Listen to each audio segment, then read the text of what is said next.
begin within just a couple of hours instead of a little over a day that it's looking like it's going to take the teams to bring Dragon back after this mission. But there we have some views from Dragon as it is re-entering the atmosphere. It's pretty dark in space. Yeah, we're still in the midst of that deorbit burn. We're expecting that to take about 5 more minutes, so that's pretty unique, getting views from the spacecraft while that deorbit burn is still underway. But again, this is just the final maneuver, that final firing of those Draco thrusters, just to bring Dragon out of orbit and set it up on a trajectory to ultimately splash down over there in the Atlantic, where, as you were just seeing, the recovery teams are standing by, ready and waiting to receive.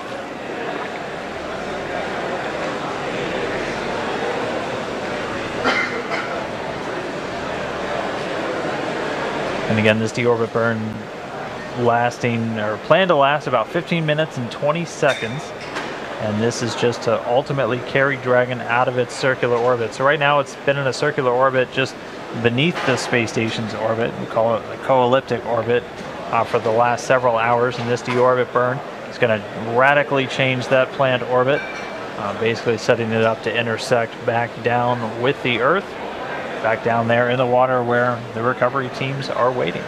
Now that we have a full view of the recovery vessel on the very right side of your screen, we can see a portion of the ship that we weren't able to see before, and that's actually the portion of the ship where once the Dragon capsule is close enough, it will be lifted up out of the water by that vertical piece that you see there. It'll actually actuate out over the water and lift the Dragon capsule up out of the ocean and then bring it back onto the boat and set it down into its nest.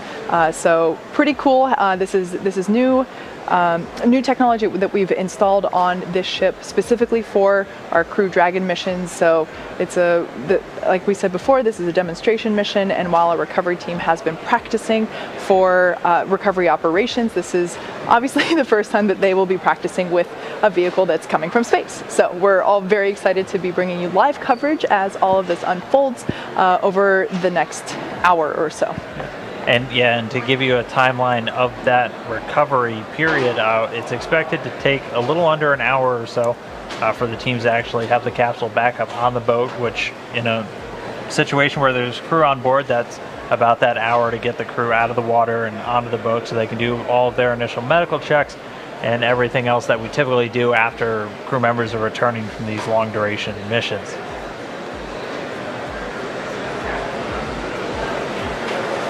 The waves looking pretty calm though, looking like really good conditions out there in the Atlantic. Again, they're a little over 200 nautical miles off the coast of Florida, and they'll ultimately be bound back for Port Canaveral, where the spacecraft is going to get brought back in and handed over to the SpaceX teams there, where they're going to begin processing and then pretty much getting ready to turn it around for that ascent aboard. Yeah.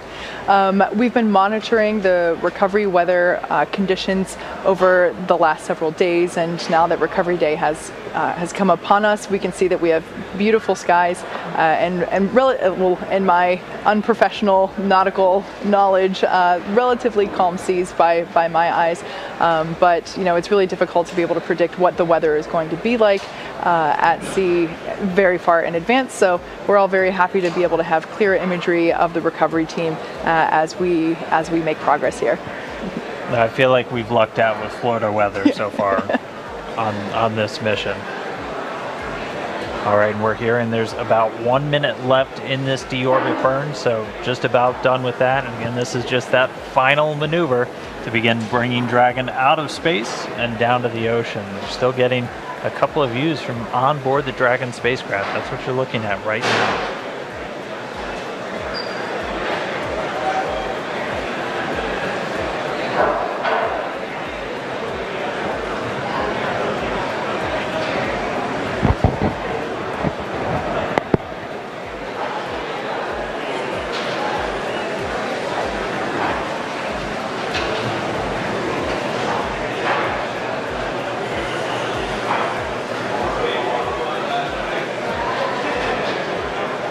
Right now we're just going to stand by and listen for how the deorbit burn went. Should be wrapping up momentarily. So like Dan said, we are waiting confirmation of the conclusion of the deorbit burn. It's been going on for the last several minutes, and like we said before, Dragon departed space station earlier today, performed a number of departure burns, and now we are hopefully just exiting the final burn, and that's the re-entry burn. And there on the left-hand side of your screen, you can see our recovery vessel waiting for the splashdown of Dragon. Once we exit the re-entry burn, we will have parachute deployment. The first one of those will be the drogue chutes, the smaller chutes that slow the vehicle down, followed by the main parachute deployment. And that will slow it down even further, allowing it to come to a slower velocity as it approaches the surface of the ocean. And we are being told that was a nominal burn, so the deorbit burn is complete. Dragon is on its way home. And so the next thing that's going to happen is that nose cone on Dragon is going to get closed. We heard that process is now in work. And then it's time for Dragon to really get through the Earth's atmosphere and ultimately splash down. So that's where the vehicle is going to heat up tremendously, because again, you have to keep in mind Dragon traveling at thousands of miles per hour right now. And when it hits the thicker part of the Earth's atmosphere, it's going to heat up tremendously from the friction. And this is actually video of the nose cone starting to close on the Dragon spacecraft.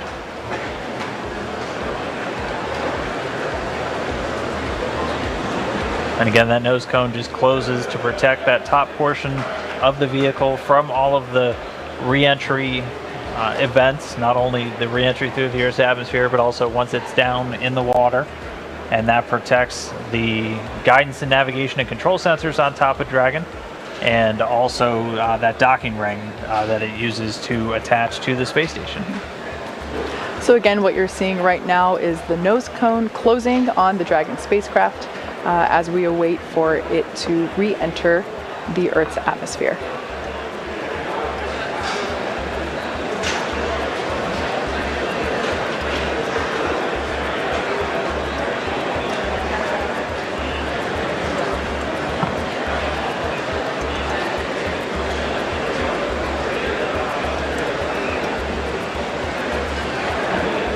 All right, so that nose cone looks like it's just about closed. We'll wait for final confirmation that everything looks good with it. But then pretty soon we're going to be looking towards the actual entry interface. So that's again where Dragon starts hitting enough atmosphere that it's going to start heating up, because right now it's still high enough, even following that deorbit burn, that it's still not feeling those effects.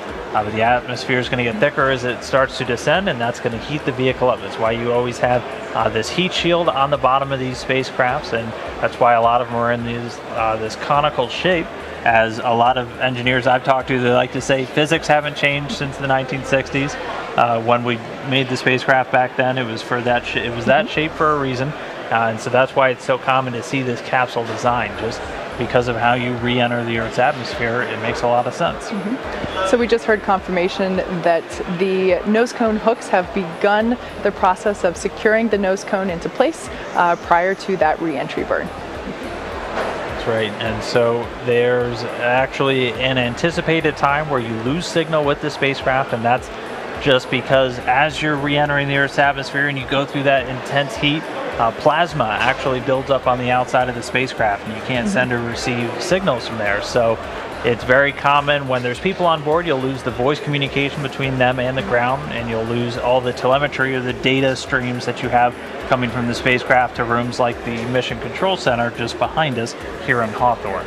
So that'll be coming up. We're expecting that to happen at about 5:33 a.m. Pacific. So coming up in just about 20 minutes from now. Exactly, and so after we are able to get through that phase of the mission, like we said before, following that will be the deployment of the parachutes and then splashdown. That's right. So just a quick recap in case if you have just joined us recently. We have departed from the International Space Station. Dragon completed a series of 4 departure burns in a slowly choreographed maneuver, and now we have already jettisoned the trunk of the Dragon spacecraft. We have completed the deorbit burn, and now we're just starting to come back down through the Earth's atmosphere and the final leg on Dragon's way home. That's right, so that nose cone's closed, and we're just going to be standing by to wait until we go through that entry interface. Again, that'll be about 20 minutes from now. And then once it's down through there, it's time for the parachutes. And we talked about the parachutes a little while ago, and we should hopefully get to see those parachutes maybe from the plane. But once it's down beneath the cloud deck, so we should be able to see them from the boats that'll be standing by out there at the recovery zone. And it comes in 2 different stages. Can you walk us through the parachutes real quick? Yeah. So with the parachutes, we will have the drogue parachutes. Those are the smaller chutes that will come out that will slow the vehicle down a little bit, and then we will have the main parachutes. Those are clearly visible by the orange and white coloring on them. Very iconic if you've watched our previous Dragon splashdowns for the cargo resupply missions. So we will have that, and then that's what will slow the vehicle down enough to have a safe splashdown in the water. So at this point, another fun fact about Dragon, in the return to Earth, the seats inside the capsule at this point have actuated or turned into the re-entry position. So depending on what phase of the mission we are in, the seats will actually actuate or adjust the angle to make sure that the G-forces that the astronauts will be experiencing are in the right places. So with that being said, we will take a quick break as we active operations here at SpaceX. So with that being said, we will take a quick break. Be sure to stay tuned with us as we go through this period of anticipated blackout with the Dragon capsule. We'll be back in just a few as we come back in anticipation of that parachute deployment. Stick around.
And if you're just now joining us, we have had a successful deorbit burn.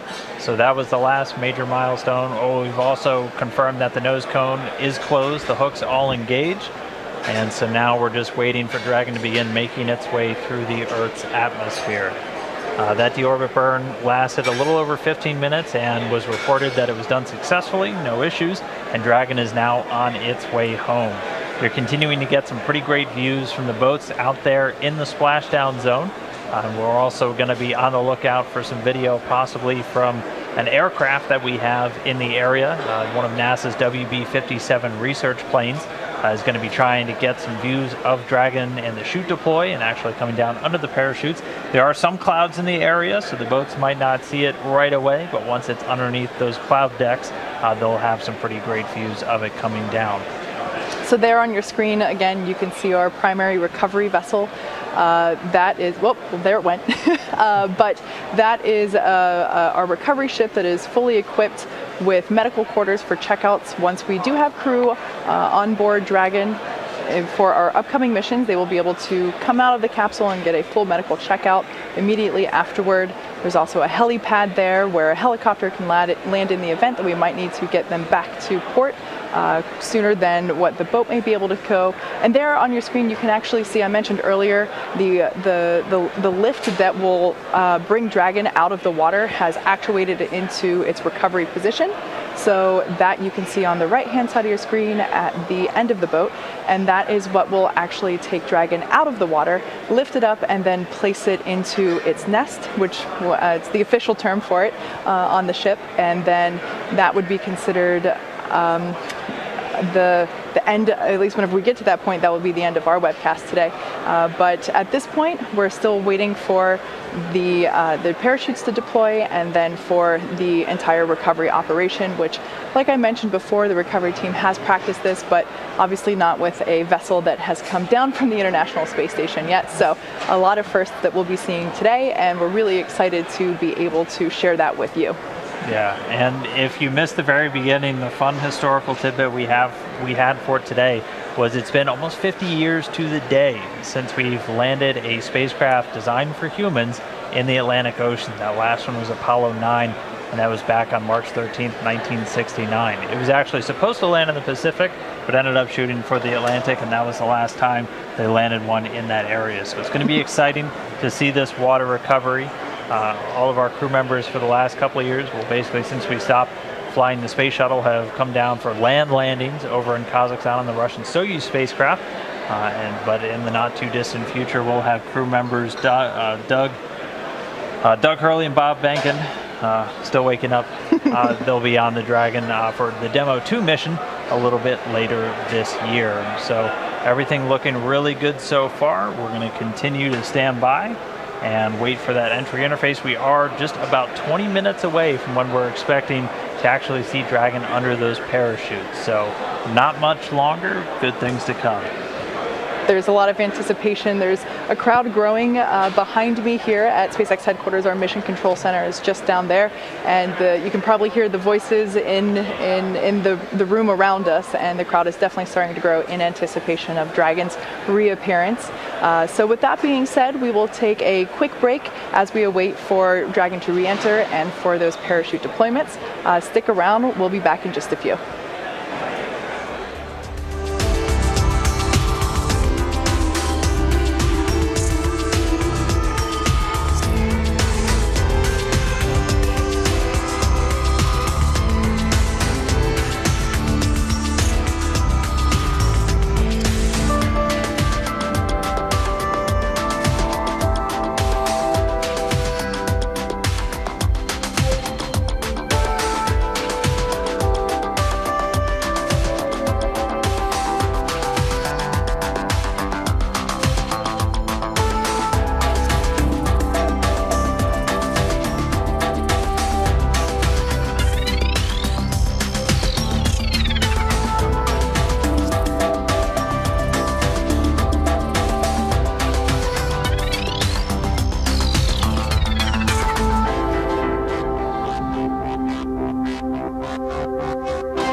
so we're getting a bit of a treat here. You're getting a live view inside the Dragon capsule as, again, it's getting closer and closer to that entry interface, coming through the Earth's atmosphere and then splashing down in the Atlantic Ocean. But first, we have a very special guest, somebody who's going to be on board a Dragon in the not-too-distant future, NASA astronaut Bob Behnken.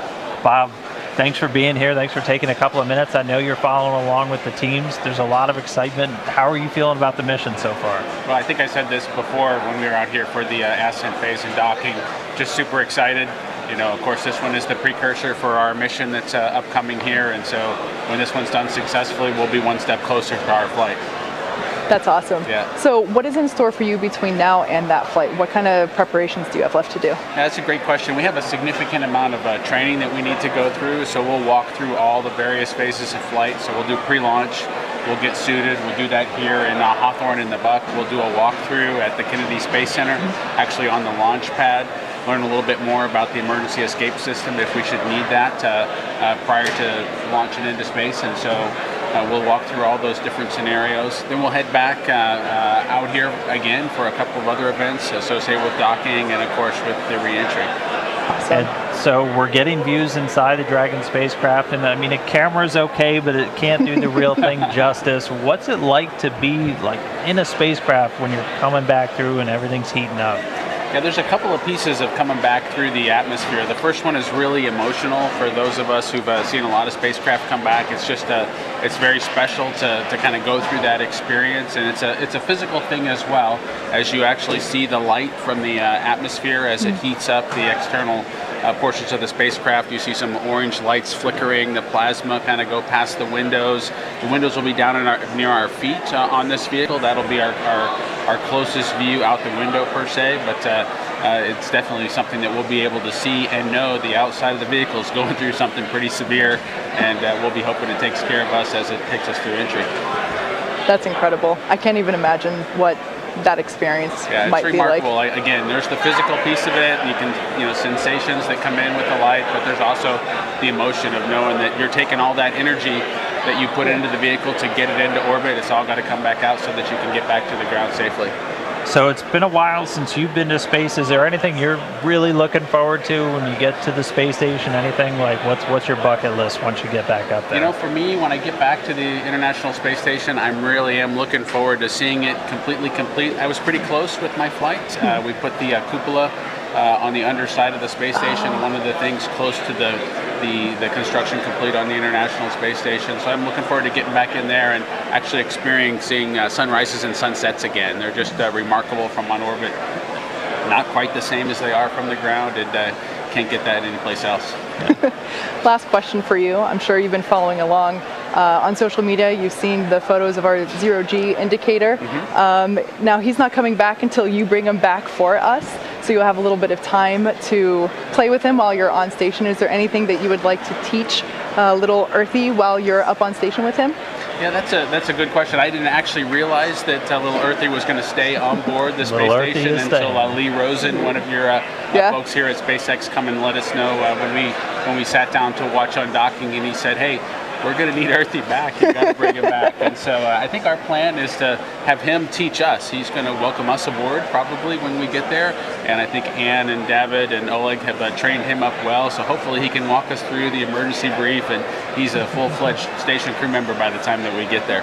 Well, it definitely looks like he's been getting a crash course in just about everything. Yeah, he should have it all, and he ought to be able to transfer it to us. That's part of being a crew member that arrives and takes over responsibilities on the International Space Station. That's very cool. Well, we certainly look forward to him coming back, as well as you and Doug, in our Demo 2 mission in a couple of months. So it'll be very exciting. Very much looking forward to it, as you might imagine. Us as well. Thank you. Well, we're going to get back to the re-entry interface. Bob, we're going to let you go watch along because, again, vested interest in everything that's happening. Thanks so much for jumping upstairs real quick and talking with us. Thank you again. Thank you very much. Thank you. So with that, we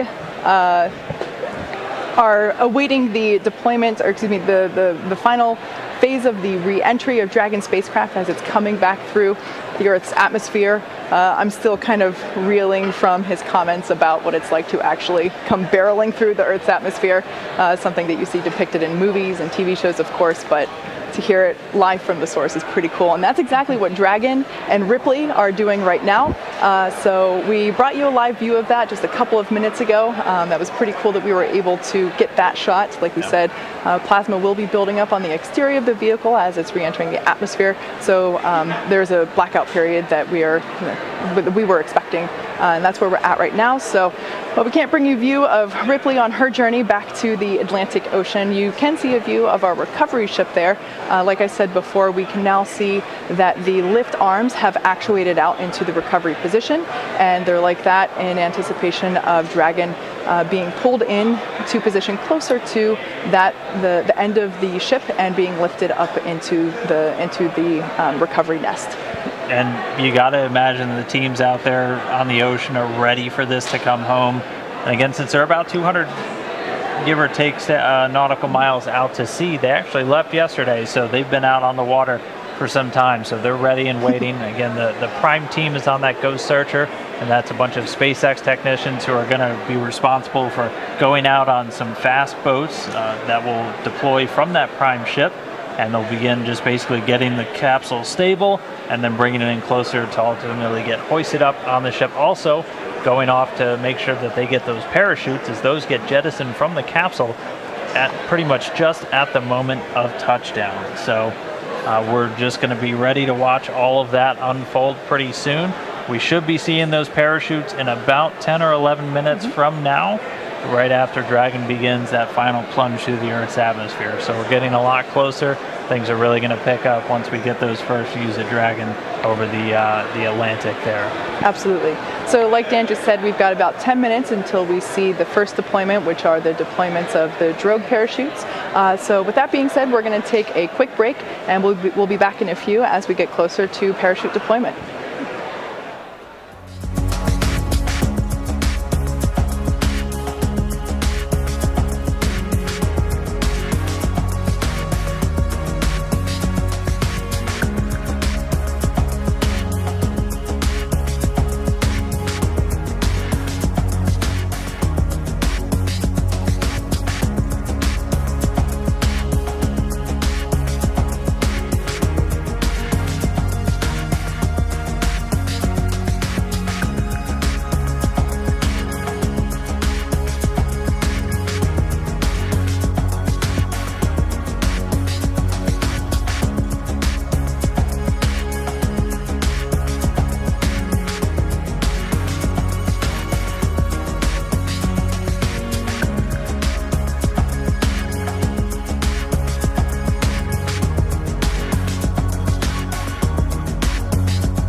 from that WB-57 airplane, you were looking at Dragon streaking across the sky on its re-entry through the Earth's atmosphere, aiming for a splashdown in just a little while from now.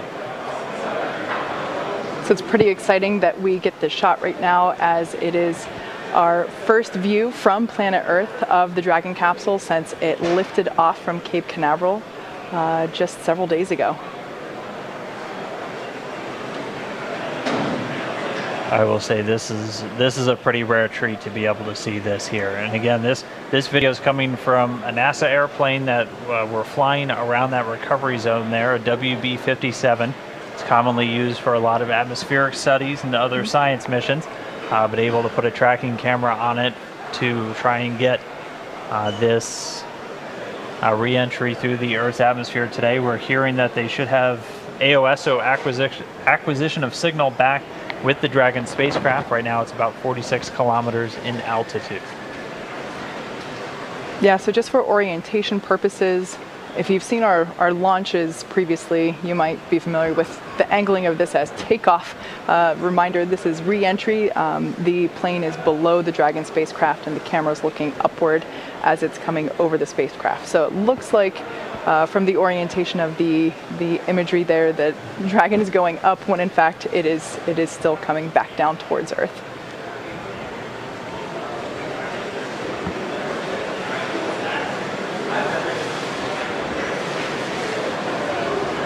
And again, just keeping you on the timeline, so we actually acquired signal about a minute ahead of when it was expected, where we're going to be looking for those initial drogue chute deployments at about 41 minutes after the hour. So after Dragon gets a little bit lower down, we're going to be keeping an eye out. You're going to see the drogue chutes deploy initially, followed by those 4 main parachutes, much larger and able to slow the vehicle down for a much softer splashdown in the ocean.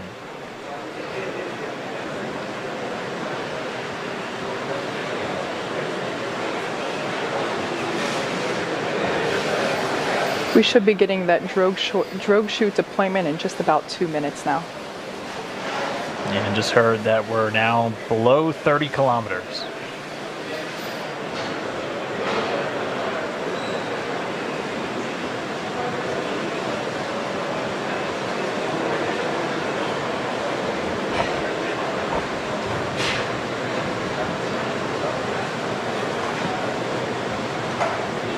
And if you're just now tuning in, this is Dragon. This is Dragon coming home. This is from a camera on board a chase plane there at the landing zone over the Atlantic, about 200 or so nautical miles off the coast of Florida. We're under 30 kilometers, continuing to descend. The next milestone we're going to be looking for is parachute deployment.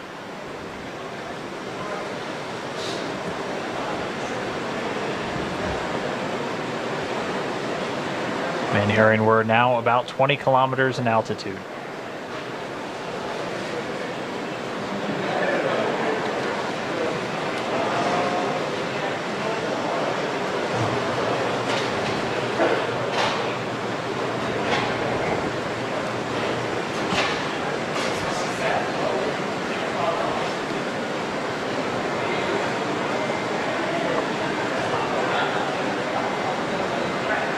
The Dragon spacecraft continuing to descend. It's now subsonic, so already starting to slow down thanks to the aero braking, basically slamming into that Earth's atmosphere, causes a lot of friction and allows the vehicle to eventually reach its terminal velocity, basically. And then those parachutes are going to kick in.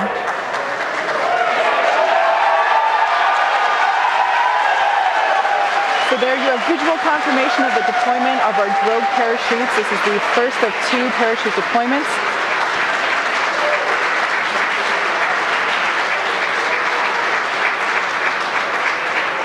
So those drogue chutes do the initial slowing, and then they're ultimately going to pull out the 4 main parachutes responsible for really slowing the spacecraft down prior to that splashdown.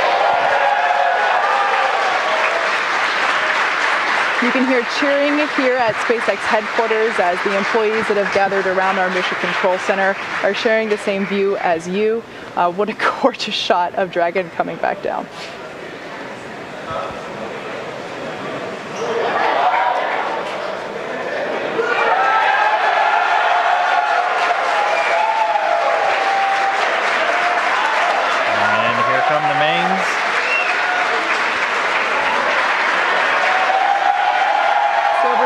few seconds, we will see those main parachutes just exactly like that begin to expand as they capture more air, further decelerating the Dragon vehicle down to the Atlantic Ocean.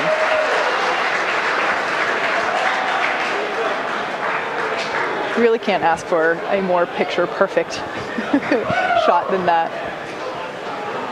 And yes, all 4 chutes now deployed. It's going to continue to descend. It's going to continue to slow down and then ultimately splash down in the Atlantic there. We're now under a kilometer in altitude.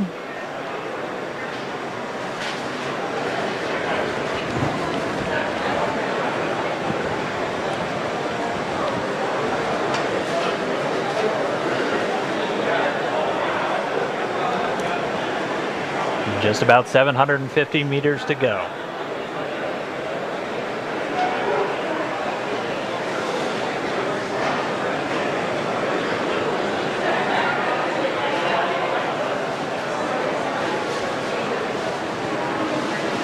In case if you're just joining us, you can see on your screen there, Dragon has just re-entered the Earth's atmosphere after departing from the International Space Station. We have a gorgeous shot of 4 healthy parachutes deployed and slowing the vehicle down as it is approaching the surface of the Atlantic Ocean off the coast of Florida. And it's continuing to descend under those chutes. We just passed 500 meters. Everything continuing to look good via reports to all the flight control teams. Now we're at about 400 meters.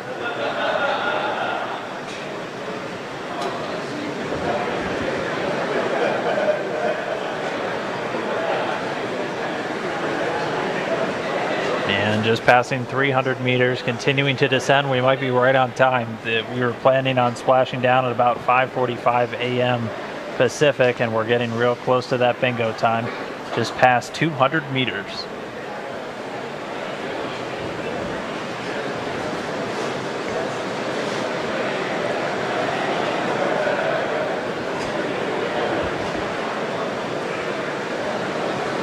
And we have confirmation that Dragon is now under 100 meters, is 100 meters above the surface of the ocean. So next up, standing by for splashdown.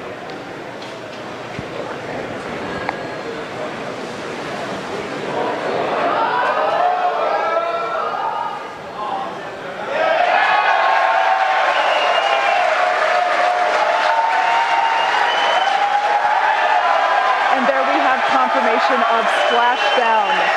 Dragon has returned to planet Earth. It is now back home, and you can see on your screen our 2 fast boats racing out to the capsule, now in recovery.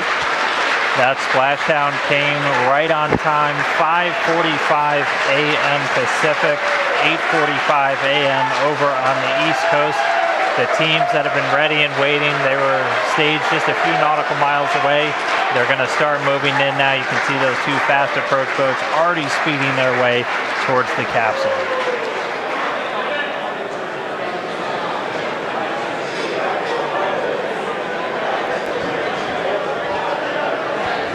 While there's still a little bit more work to be done at this point, like we said, the recovery team has to safe the vehicle and then lift it onto the recovery vessel. However, obviously by the excited cheers here at Mission Control, the splashdown is an enormous event for us in terms of the safe re-entry, the safe return to Earth from the International Space Station. That's right, and you'll notice 2 boats on their way. 1 boat actually responsible for beginning to safe the vehicle and get it ready to go up onto the boat. The other one's going to go off and collect those parachutes as those 4 main chutes actually get jettisoned away from the spacecraft as soon as the vehicle detects that it's splashed down in the water. But if you missed it, I'm really sorry because that was really cool to see. But Dragon did splash down at 5:45 a.m. Pacific time, 8:45 a.m. over there on the East Coast, where they're now moving in on a Dragon spacecraft in the water, ready to recover it. Exactly. So like we said, the recovery team has been ready and waiting for a Dragon splashdown. It's been quite the morning. evening. Dan and I have been here since yesterday night, bringing you coverage from Dragon departure from the International Space Station now all the way down to splashdown. So it's a great next milestone, and we are excited to bring you coverage of the recovery operations as well. But we have a few minutes before that happens, so we're going to take a break momentarily, and we will continue bringing coverage as the recovery operations progress.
We're going to take a quick break from the operations because right now we have Benji Reed. He's the director of the Commercial Crew Mission Management here at SpaceX. Benji, first off, congratulations, successful splashdown, successful end of demo 1. What's it been like to watch through this mission? What are your thoughts? What are you looking forward to? Have you had a chance to catch your breath? No, but I'm super excited. Thank you for having me up here. To be honest, I'm kind of shaking, and I'm super, excited. It was an incredible journey to get to this moment. The teams have just done an amazing job, both the SpaceX and the NASA teams jointly. It's fundamentally, this is like a great day for the nation, for SpaceX, for NASA, for all of us, really for the world. I think it was Ann who said this is the first time in 40 years that we've have a spacecraft designed for humans to fly. And not only did she fly and go to the space station, do everything she was supposed to do, but we brought her home safe and sound, landing here in the Atlantic. Just amazing. I can't believe how well the whole mission has done. Pretty much I think on every point, everything's been nailed all the way along. Particularly this last piece, we're all very excited to see as we go through re-entry and parachute, drogue deployed and main deploy, splashdown. Everything happened just perfectly, right on time, the way that we expected it to. Almost down to the second. Almost down to the second, right? It was amazing. Yeah. And so, as a team, SpaceX, we're here. We're just super honored to have the opportunity to have done this mission, to have worked with NASA to work through this. And Demo 1 is fundamentally this first major milestone in our process towards certification. I always like to remind everybody that this is a whole system, right? There's Crew Dragon, but there's the Falcon that's going to be certified to fly humans. There's also all the ground systems, the operations, our entire factory and production system. Everything that we do is being certified to be able to fly astronauts safely. And this is a huge step towards that. As we kind of look back over what happened over the last few days, which seems incredible to me, and really it's the culmination of years of work to get us just to this day. We had launch, Crew Dragon deployed, beautiful free flight. One of the things that's hard to test when you're on the ground is how fluids work in microgravity. So things like the prop system and all of the propulsion, and what's amazing is that worked perfectly, just like we expected.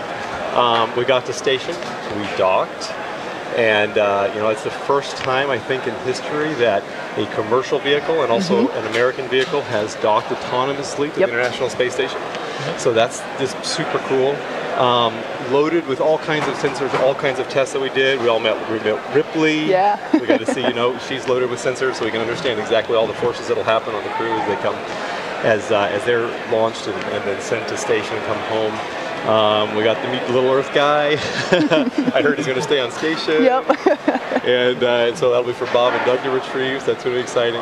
Undocking, of course, some more free flight, and then we came home. Jettisoned the trunk, closed the nose cone, and then again, like I said, just beautiful parachute deployment. Everything the way we expected. All of these gazillions of tests that we've been doing on parachutes. All of the analysis and work that we've done on understanding the aerodynamics of reentry and coming home, everything's just wonderful.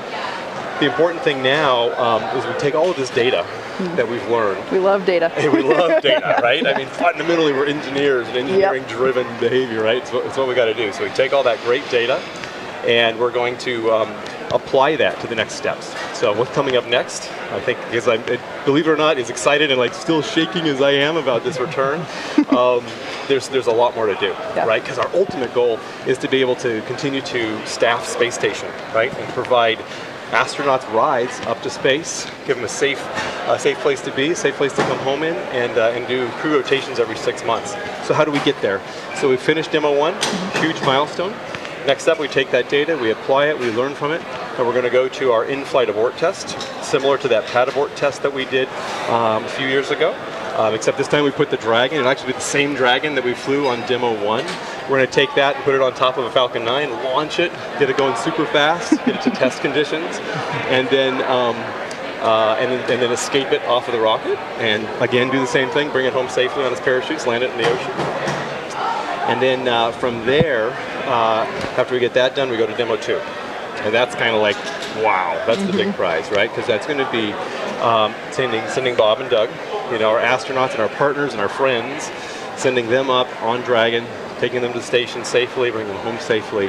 And then with that done, we'll go through final full certification and start those 6-month rotation missions, which we're just also excited about. As it's important to take a step back and think about all of what it took to get here, all the work from all the joint teams, NASA and SpaceX, all the support that we've had from friends and family, and really I think the most important thing is that on behalf of all of the 6,000 people here at SpaceX, we really want to thank NASA, we want to thank the space station, the international partners, and thank the American public for their support and partnership as we go through this. We're really proud to be part of this endeavor. Thank you for being here with us. It is early Friday morning here in Hawthorne, so for those of us that work here at SpaceX, we still got a full workday going, and obviously we've already been working on Demo 2 for a while, even though today was the Demo 1 day, so I'm sure that you, like me, will continue our work on Demo 2 for the rest of the day. I'm going into meetings to start talking about the next step that we've already been working on Demo 2. So. Exactly. Well, thank you so much for being here with us. Congratulations to your team as well on the success of the last week. Really, it's been awesome for us to be able to share the hard work of all SpaceX employees with the public. So with that being said, thanks for being here. We're going to take a quick break as we bring you more coverage of the recovery operations, which you can see is ongoing on your screen there on the left. So stick around, we'll be back in just a couple.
waiting to get some video back from those recovery teams out there in the Atlantic. For now, though, we do have another guest for today's broadcast, NASA Administrator Jim Bridenstine, who's standing by over at NASA headquarters in Washington, D.C.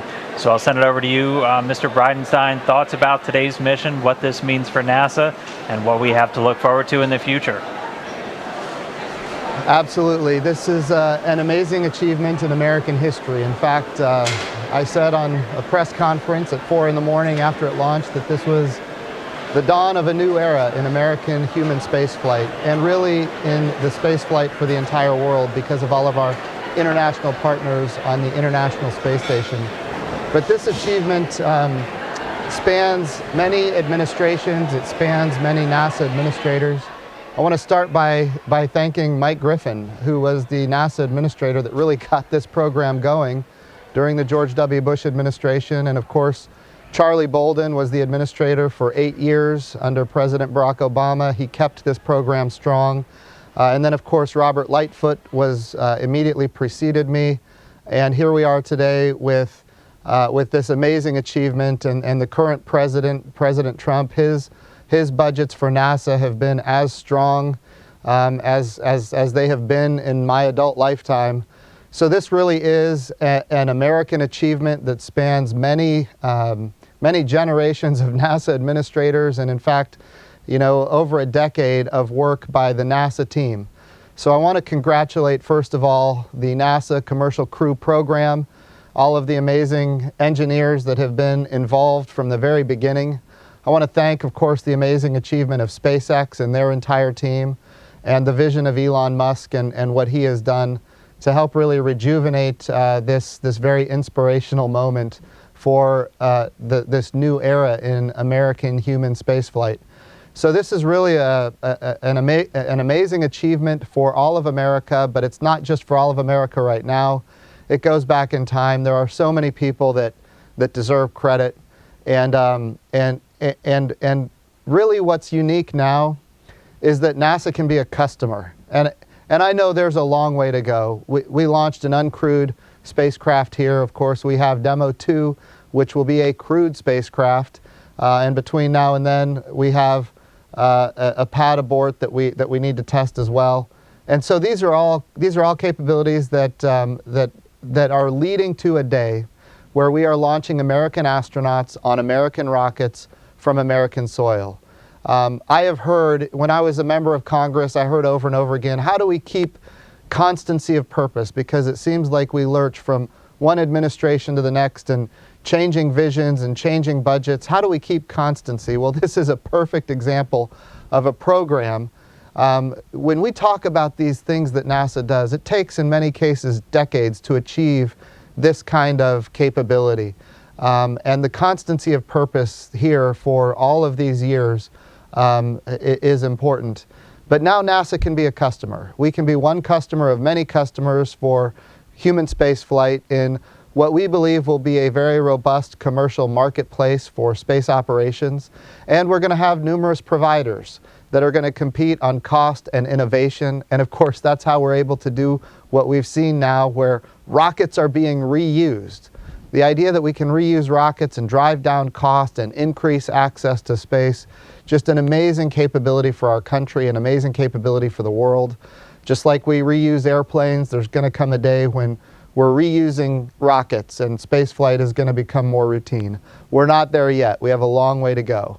But this is an amazing achievement in this path to really a sustainable return to the moon, quite frankly, which is my charge the President has given me to get us back to the moon. So we're driving down costs for low Earth orbit. We're commercializing low Earth orbit, not just with launch, but also eventually with space stations, with human activities, where NASA can be a customer for human activities in low Earth orbit. And then we can use the taxpayer resources that are bestowed upon us. We can use those resources to do exploration, to go further, to go back to the moon sustainably, where we can stay at the moon and ultimately go on to Mars. And this is one small piece in that really grand vision, but this is no small piece. This is an amazing achievement in the history of the United States of America, and it just really exemplifies what we can achieve when we maintain that constancy of purpose.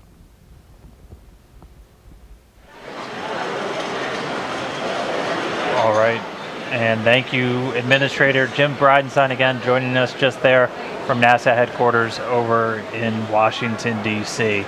We are still waiting to get some views from all the recovery teams. They are still in that recovery process. Again, we expected it to be between 30 minutes and an hour until they get the Dragon capsule back up on the boat. So before we do get those feeds back, we're going to head out to JSC real quick, the Johnson Space Center in Houston, where we have a few more folks standing by, including Steve Stitch, who is the Deputy Program Manager for NASA's Commercial Crew Program. We also have Mike Hopkins, a NASA astronaut, and one of those astronauts already assigned to a future Dragon mission. And then Mr. Kenny Todd, he's the Operations Integration Manager for the International Space Station. So guys, I'll send it over to you real quick. Offer us your thoughts on how this mission's unfolded and what's ahead in the future. Hey, thank you, Dan. Hey, it's great to be here representing the Commercial Crew Program. Just what an outstanding day to be part of our program. You know, we let our contracts in 2014 for these first missions, and to sit here today and talk about Demo 1 and how great the flight went and what we're going to learn from it, it's just amazing. I'd like to congratulate the SpaceX team. Phenomenal job getting the vehicles ready and executing the flight. Our whole NASA team that worked the mission. And if you just think about the enormity of what happened in this flight and all the prep that went into it, getting the pad refurbished at 39A, getting the flight control room set up, getting the vehicles built, getting the Falcon 9 ready, all the analysis, all the mission support that went into it, the sims and the practice leading up to this flight over the last year or so. Just been a tremendous job. I would say one of the things that we learned during this flight is the great relationship we have between the program and SpaceX. I would say our teams work seamlessly back and forth with SpaceX, not only in the lead up to the flight, but in how we manage the flight through the Dragon mission management team, and then also working with Kenny Todd and the Space Station program. Space Station program did a phenomenal job supporting our program while we were docked to station, on the way to station, and the international partnership as well. So really great opportunity for this mission. The last 24 hours have been exciting for us. You know, we closed the hatches yesterday around noon, got into the undock today about 1:31 a.m., did a few small separations to get away from station. If you watched that on NASA TV, that was flawless. Did about 3 separations to get down below station, executed the deorbit burn at about 6:52 a.m. Central Time, and then landed at just a few minutes ago at 7:45.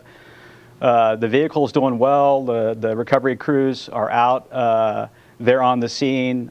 They've already been around the spacecraft and made sure it was secure for personnel. You might have seen that one of the parachutes happened. It was a very calm day with very low sea states and low winds. One of the chutes kind of landed on the Dragon capsule. They already got that off. So that's going really well. It'll probably take 30 minutes to maybe an hour to get it back on the ship. But then when you kind of look overall at this mission, it was a great dress rehearsal for Demo 2. We learned a phenomenal amount in the pre-launch time frame about how to load the vehicle and thinking forward to how we'll put the crews in the vehicle. You know, the ascent profile for this flight, we practiced the exact profile that Mike Hopkins and others will fly very soon, Doug Hurley and Bob Binken. We had the abort system, the crew escape system in Dragon actually enabled for this flight, and we were able to see how that worked, and we'll get the data back and look at those triggers and how it performed. You know, on orbit, we got a lot of great data on the vehicle in terms of the thermal performance, power performance. The vehicle really did better than we expected. And then the rendezvous was phenomenal as we came in, checked out those sensors.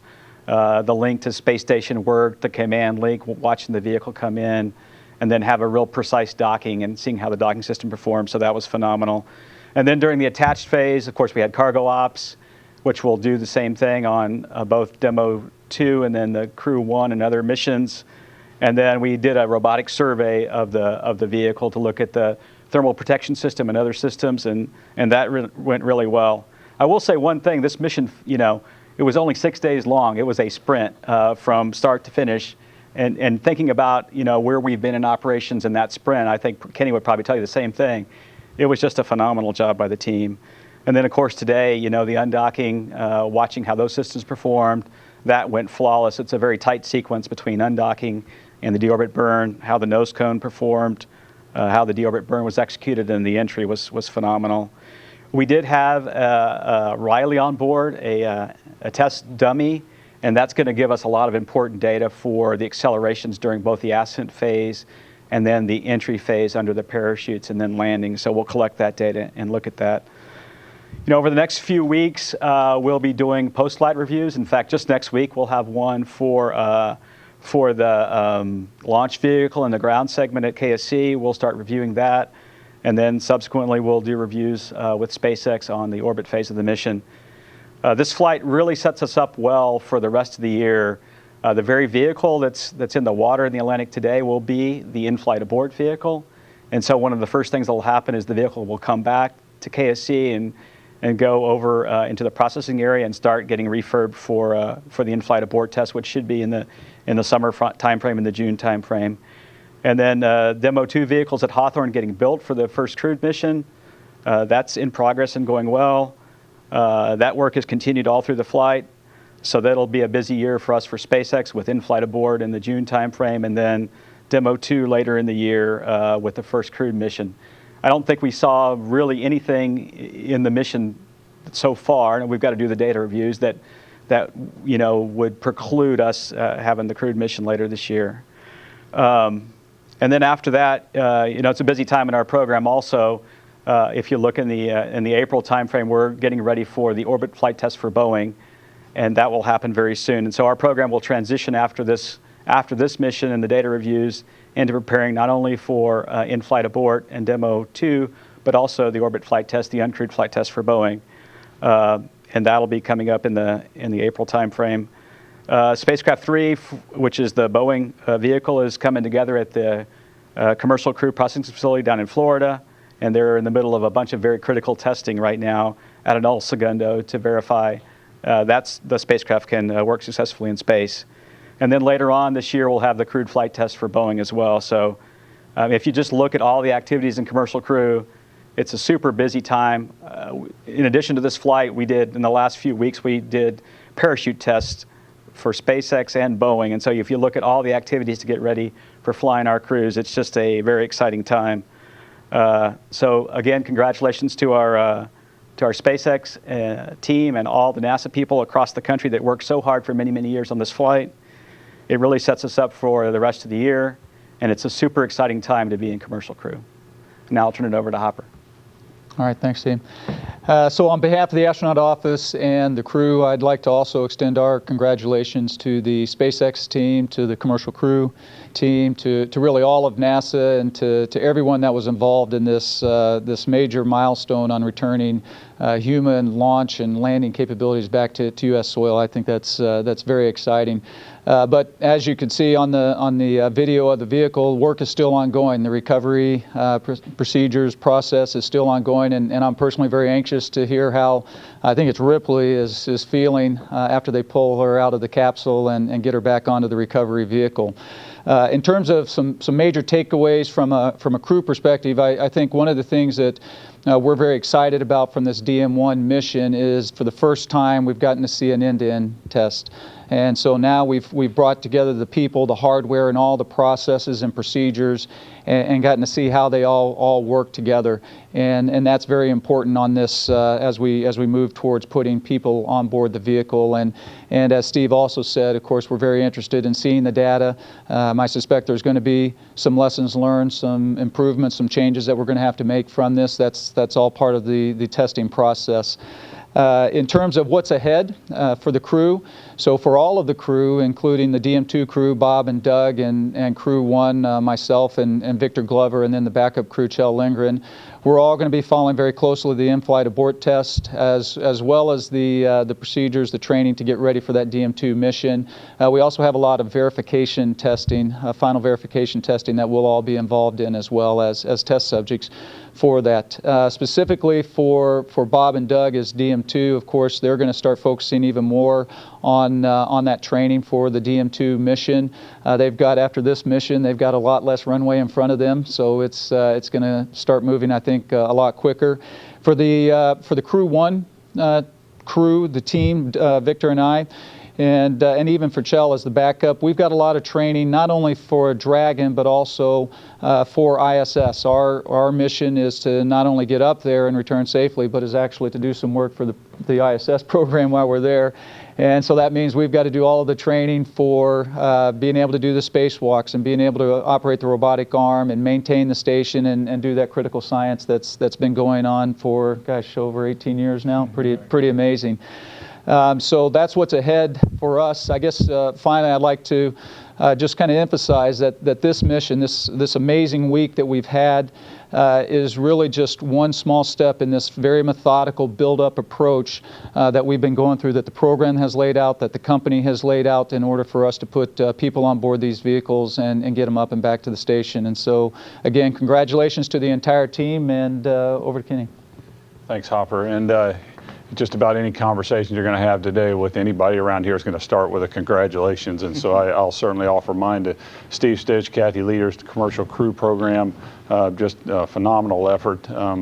It's not easy doing what this program's had to do for the last several years, and to finally see the product of that has just been incredible for the last week. And our friends out at SpaceX, Benji Reed, Artie Matthews, the team out there, we've been working with them for the better part of a decade doing commercial cargo services, and that's we know that team. They're as every bit excited about human spaceflight as we are, and their passion shows. It shows whenever they launch a vehicle. It shows whenever they bring a vehicle home. There's just a lot of excitement around that, and it's quite invigorating for a lot of us to see that kind of passion. It really is cool. So anyway, to Benji and the team at SpaceX, certainly we pass along our congratulations from the space station program, and we'll certainly look forward to seeing you guys again soon.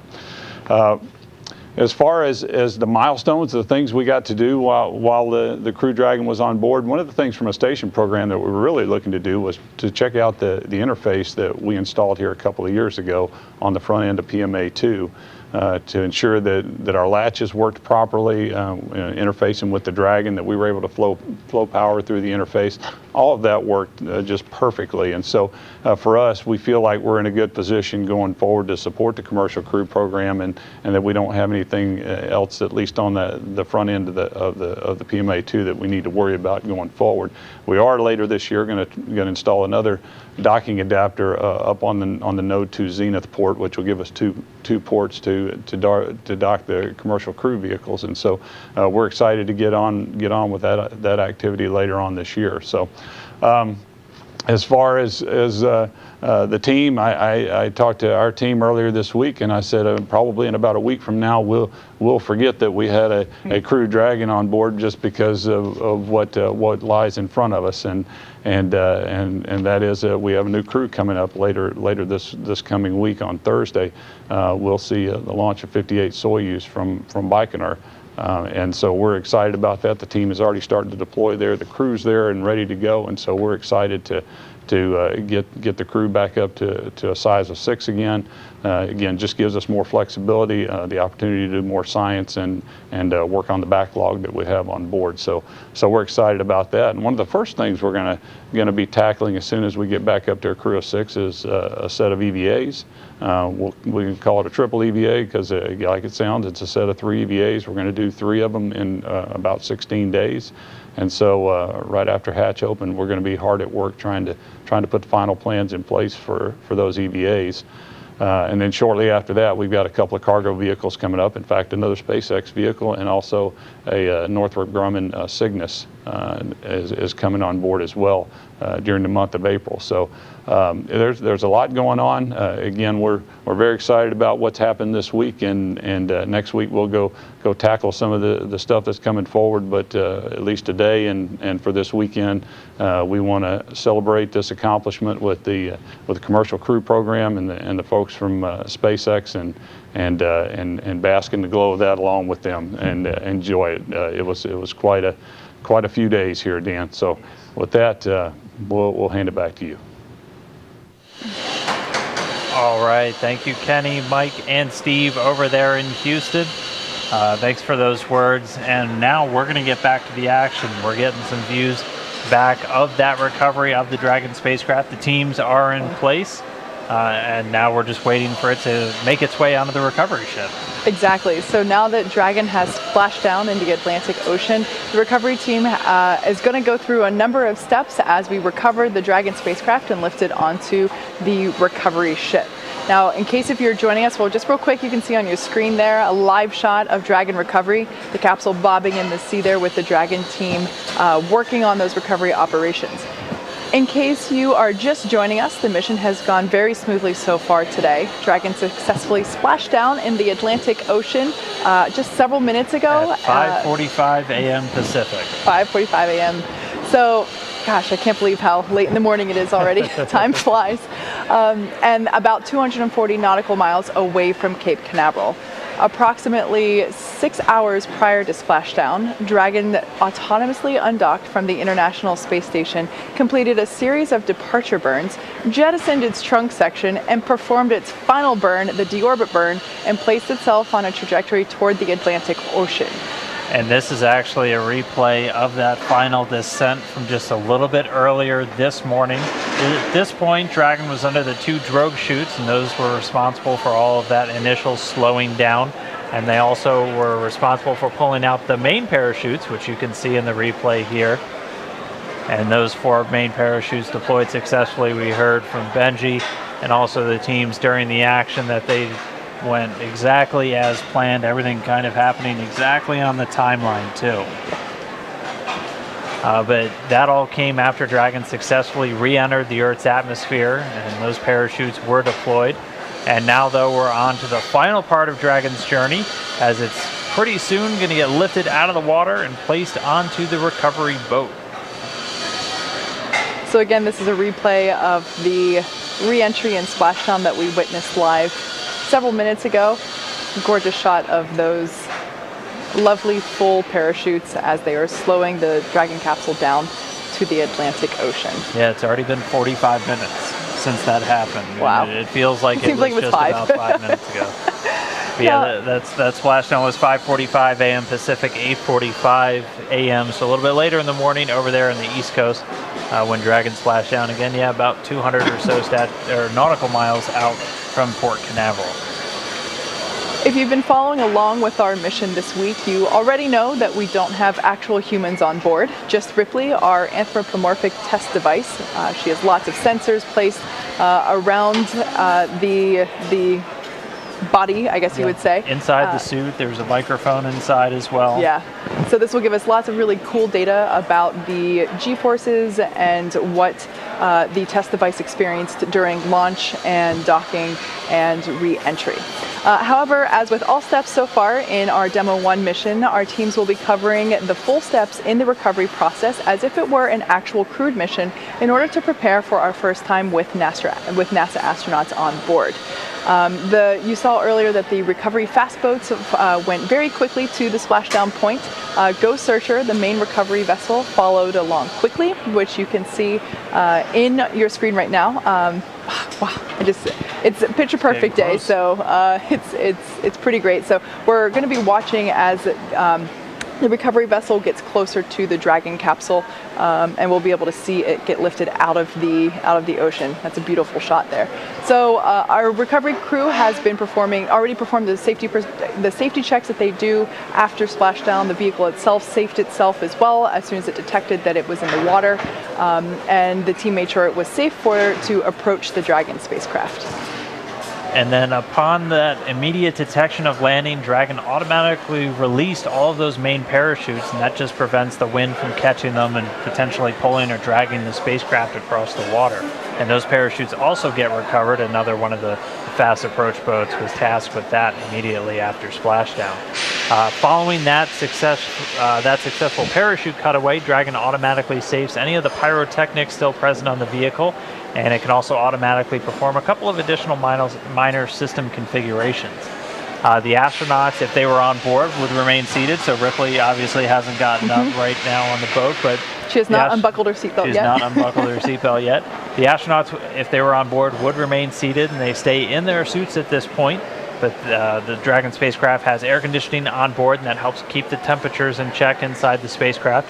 And the communication system on board also remains powered, so the crew still has their two-way communication as they are just kind of sitting there in the capsule waiting for the teams to move in and pull them up on the boat.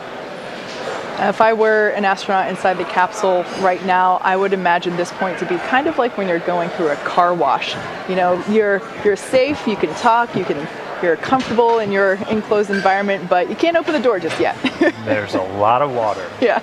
Now it took a little bit over 10 minutes for the recovery to complete their safety checks, and they completed their preparation activities. And right now, as we can see, they are making progress toward being able to lift Dragon up and onto the recovery vessel. As part of the preparation for this lift, we saw earlier that a member of the recovery team actually climbed on top of the capsule, and that was in order to attach the Dragon's hoist rings and connect the lifting line. So a lot of physical requirements for that particular role. I probably would not be able to do it. I'd fall right off most likely. But it's really cool to be able to see our recovery team who has been practicing live in action here with these beautiful shots from the Atlantic Ocean.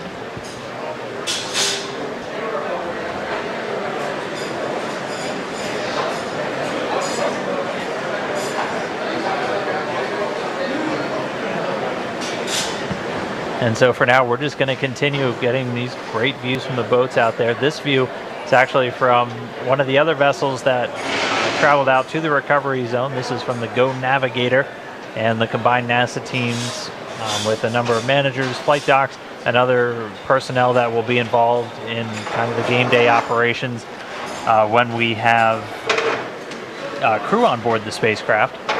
They're on the Go Navigator.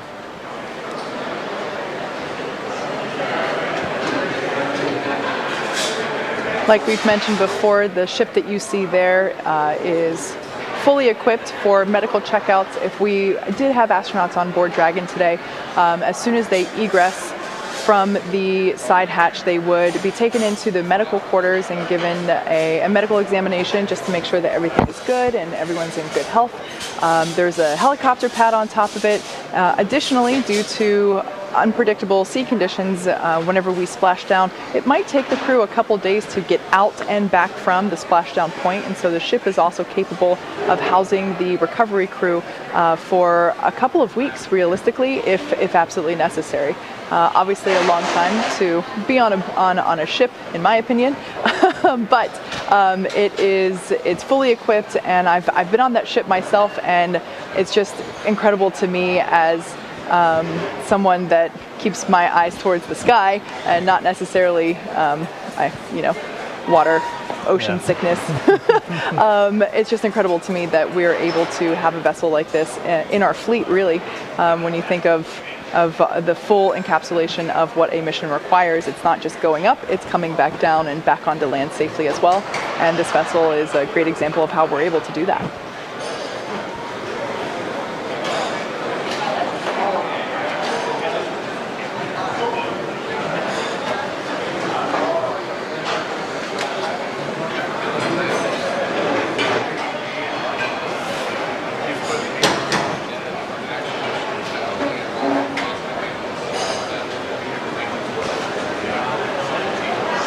And as mentioned just a little while ago, so this is actually a view from the Go Navigator. That's one of the two ships that have traveled out to the splashdown zone.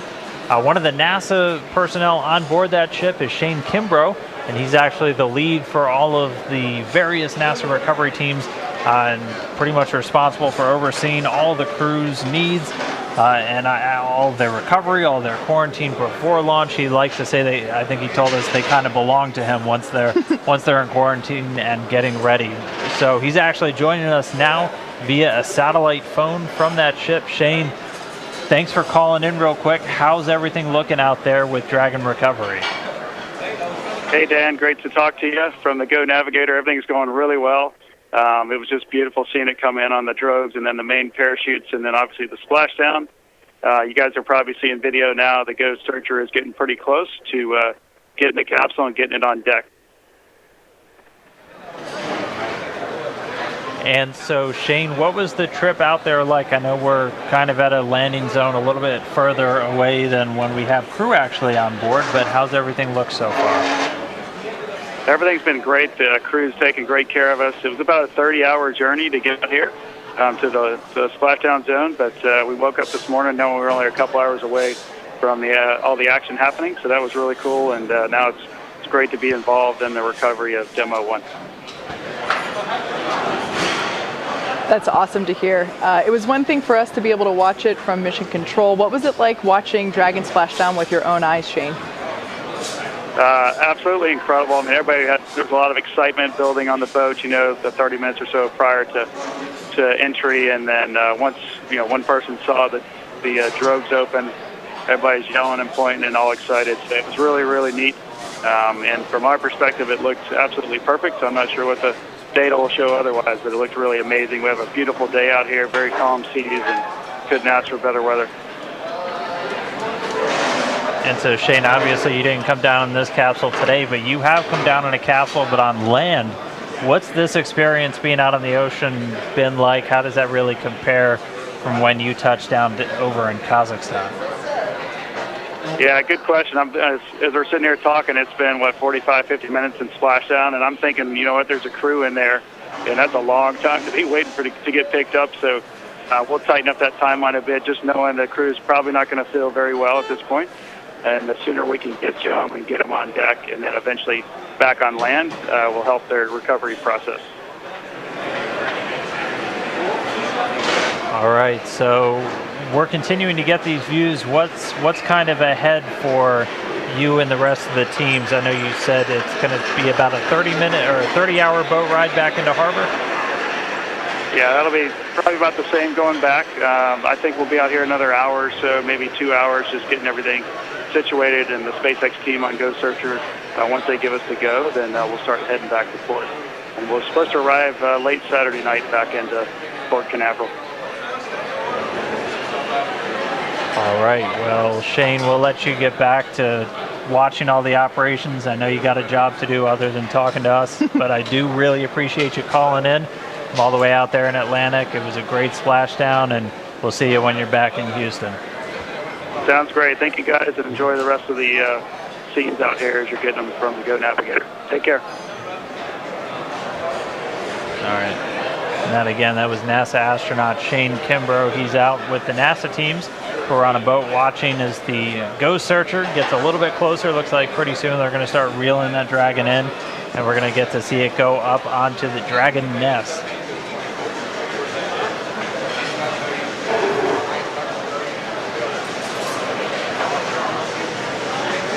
So you saw a couple of seconds ago the shot on your screen of the back of the boat itself. That is the cradle that you saw. That's what we've been referring to as the nest. It's designed specifically for the Crew Dragon design, and that is exactly where, once the lifting arms have lifted the capsule out of the water, and it'll place it back down in that spot. And then that is basically where, if there were astronauts on board, that is the position in which they would be egressing from out of the capsule. Looks like we're getting closer and closer to the capsule. And it should be in range soon. As we've talked about, it's expected to be about an hour or a little bit less post splashdown for the capsule to be back up on the boat. And as you kind of heard Shane talk about, really you just want to try and get the crew out of there and in a more stable environment as quickly as possible, and then you can actually start take the boat and start heading back into port. And if you missed some of the data earlier in the show, they are a little over 200 nautical miles out to sea right now, which is why we were hearing it's going to take them about 30 hours to come back in. Once we have crew on board, that's not going to be the case. They're going to be in much closer to land, within about 20 or 24 nautical miles, and so that gives you the option to be back at shore in just a couple of hours. But as Kate pointed out earlier, there is a helipad on that boat. So if for any reason they needed to get the crew back much quicker, they could actually airlift them out and then bring them right back to dry land there in Florida. But the gap continuing to close. It sounds like operations are definitely picking up here in SpaceX headquarters, if you're starting to hear some of that. But everything looking great so far. We should have that Dragon on the boat in just a little bit.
continuing to watch Dragon's recovery. At this point, the teams have already lowered the vessel's hydraulic lift mechanism down into the water as they're getting ready to bring that Dragon spacecraft up into the on-deck translation system that SpaceX decided to call the Nest.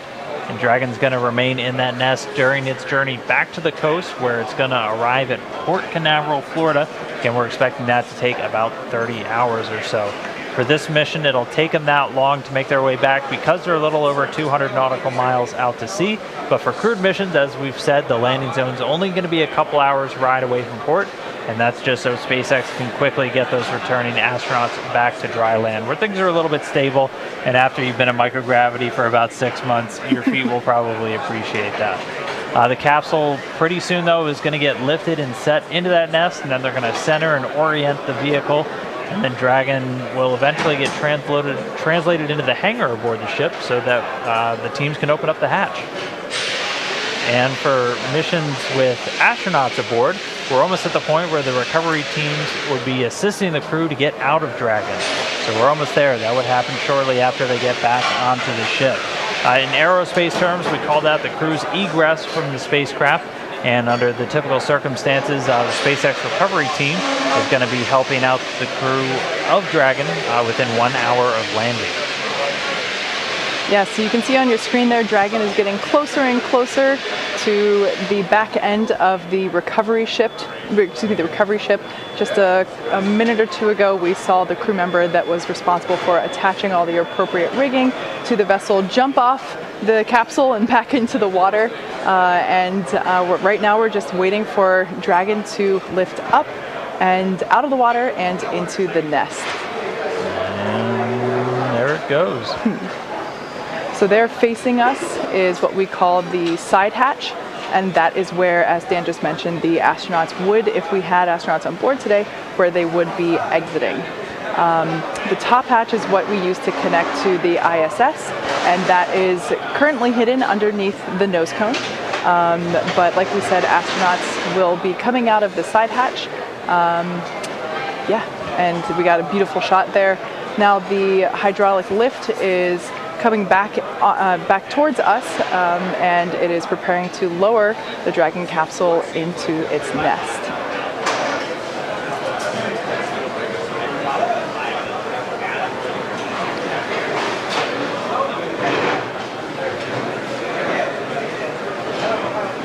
Like we said, we are treating this demonstration mission with the recovery operations as if there were actual astronauts on board. And of course, before we would be able to open the hatch, we would have to make sure that the spacecraft's cabin pressure is equalized with the outside environment before doing so.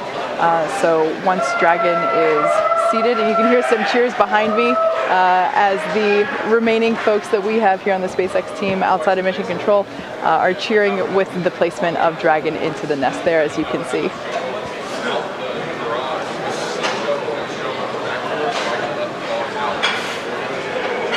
You might also notice that the thermal protective system that we have on the outside of Dragon, if you were watching during launch, was a pristine white. Of course, upon re-entry, like we mentioned before, there was plasma, of course, as it re-entered through Earth's atmosphere. So we have a lovely toasted marshmallow there sitting in the nest of our recovery ship, which is, I just think it's such a cool view now that we're bringing the Dragon down, and we are obviously recovering our rockets, and it's just really cool to see that evidence of return back to Earth is really wonderful. Yeah, and we had fantastic luck with the weather today. The sea states were relatively calm by all reports, only a couple of clouds dotting the sky. Had great views of Dragon all the way down under its parachutes, even before its parachutes. We saw it just after that entry interface, and we were getting some really cool views from the WB-57 airplane. But with Dragon back on the boat, that's about it for us. We're just now at about the end of this mission. So at this point, as we had talked about, the recovery personnel would assist in the astronauts getting out of Dragon, and those medical teams would be standing by, and there's medical evaluation rooms on board. But no people on board. Ripley won't need a medical exam, but they will be getting all of the data back from the sensors placed around Ripley, that anthropomorphic test device. on board as they get all of the different G-forces that Dragon was exposed to, the sound environment, everything that the crew would experience, Ripley just experienced. But this mission started just about 6 days ago with that early morning launch on March 2nd. We had a successful approach and docking to the International Space Station, did all of the demonstrations as expected for the mission. It was docked for the last 5 days. They tested Dragon's communications and power systems with the space station. They unloaded about 400 pounds of cargo and loaded 300 pounds of cargo back on. We had that undocking just a couple of hours ago, a successful re-entry, 4 great parachutes, and a splashdown in the Atlantic Ocean at 8:45 a.m. Eastern Time, 5:45 a.m. for us over here on the Pacific Coast. So it was really a fantastic mission. It's been a huge honor for me to be out here at Hawthorne to share this with everybody and to share it with my SpaceX counterparts out here. A successful mission, the first successful test flight of NASA's Commercial Crew Program to the International Space Station. Yeah. So as Dan said, it's been an incredible honor to share this mission with the public. All the teams are incredibly thrilled with the success of this demonstration mission, which of course paves the way for our first crewed flight later this year. Be sure to follow along with SpaceX and NASA on our social media for updates and next steps on the Commercial Crew Program. Until next time, see you then.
important step for the Commercial Crew program, more testing with our Space Launch System rocket engine, and a new show that explores how we do what we do. A few of the stories to tell you about this week at NASA. Ignition, liftoff. On March 2nd, the SpaceX Crew Dragon spacecraft launched aboard a Falcon 9 rocket from our Kennedy Space Center on Demo 1. The SpaceX Demo 1 mission is the first uncrewed test flight of NASA's Commercial Crew program. The round trip to the International Space Station is designed to provide data on the performance of the company's Falcon 9 rocket, Crew Dragon spacecraft, and other systems and operations that NASA will evaluate as part of the process to certify SpaceX to carry astronauts to and from the space station. What today really represents is a new era in spaceflight, an era where we are looking forward to being one customer as an agency and as a country in a robust commercial marketplace in low Earth orbit. SpaceX would not be here without NASA, without the incredible work that was done before SpaceX even started, and without the support after SpaceX did start. So thank you. SpaceX's Demo 2 test flight, which will fly NASA astronauts to the space station, is targeted to launch in July. Meanwhile, Boeing, our other partner developing spacecraft to launch American astronauts from American soil, is targeting the launch of its CST-100 Starliner spacecraft's uncrewed orbital flight test for no earlier than April. Our Stennis Space Center in Mississippi conducted the latest in a series of tests with an RS-25 engine controller for use on a future flight of our new Space Launch System rocket, or SLS. The SLS will use 4 of the engines to launch astronauts aboard our Orion spacecraft on missions to the Moon and beyond. NASA Science Live is our new monthly show that gives a behind-the-scenes look at how the agency explores Earth and outer space.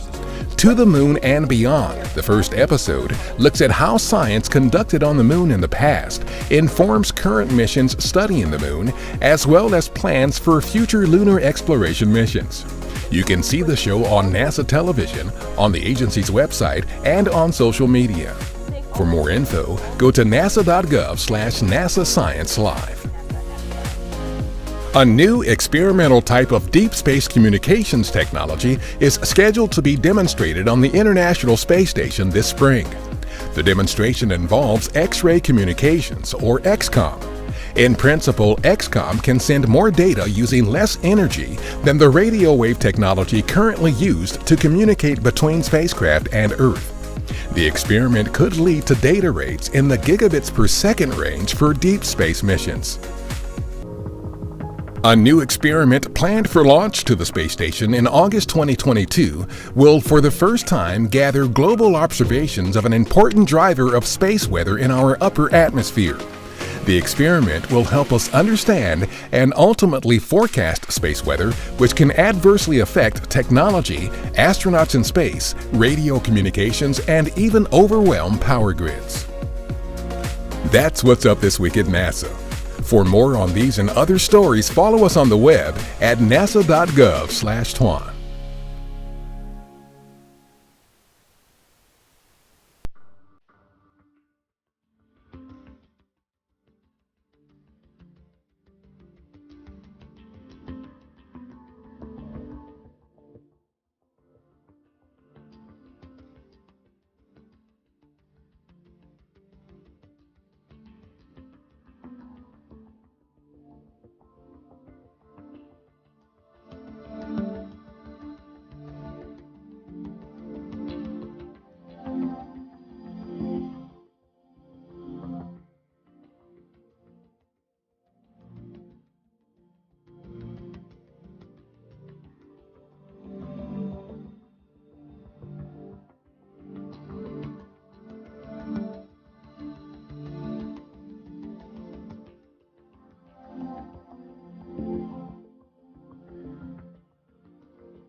Station, this is Houston. Are you ready for the event?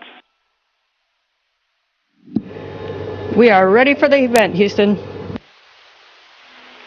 CBS News, this is Mission Control Houston. Please call station for a voice check. Station, this is Bill Harwood with CBS News. How do you hear me?